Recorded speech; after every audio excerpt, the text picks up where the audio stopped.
तो फिल्म की शुरुआत में एक कान की खुदाई का काम दिखाया जाता है, जिसके दौरान ही वहाँ एक बड़ा ब्लास्ट होकर यहाँ के सब काम करने वाले लोग मारे जाते हैं। हादसा बहुत बड़ा था, लेकिन इसका नतीजा बहुत अलग निकला। ब्लास्ट के बाद कान में से निकलने वाली चीजों ने सबका ध्यान अपनी तरफ खींच लिया, क्योंकि नीचे से बड़े बड़े परिंदों के ढांचे और कुछ जमीन पर ना पाई जाने वाली मेटल्स मिली थी। ये सब हैरान कर देने वाला था। इन चीजों का पता चलते ही ब्यूरो 749 ने इस पूरी कान को अपने कब्जे में ले लिया। ब्यूरो 749 एक ऐसी फैसिलिटी थी जहां पर सीक्रेट रिसर्च की जाती थी, एलियंस या सुपर पावर से रिलेटेड, जिन चीजों को आम सोसाइटी में एक्सपोज नहीं किया जाता था। इस सीन कट होकर अब हमें चंद उन जख्मी आदमियों को दिखाया जाता है जो कान की खुदाई के दौरान ब्लास्ट का शिकार हुए थे। कुछ तो हॉस्पिटल में रहकर ही मारे गए, लेकिन इनमें से एक औरत प्रेग्नेंट थी जो भी अपने बच्चे को पैदा करने के बाद मर गई। और यही बच्चा है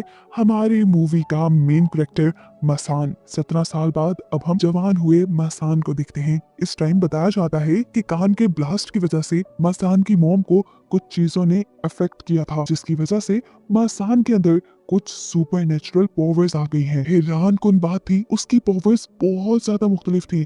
उसकी जब भी पावर्स एक्टिवेट होती थी तो उसकी कमर में बड़े बड़े परिंदों जैसे पर निकल आते थे। मसान को ना तो अपनी पावर्स को इस्तेमाल करना आता है और ना ही कंट्रोल करना आता है।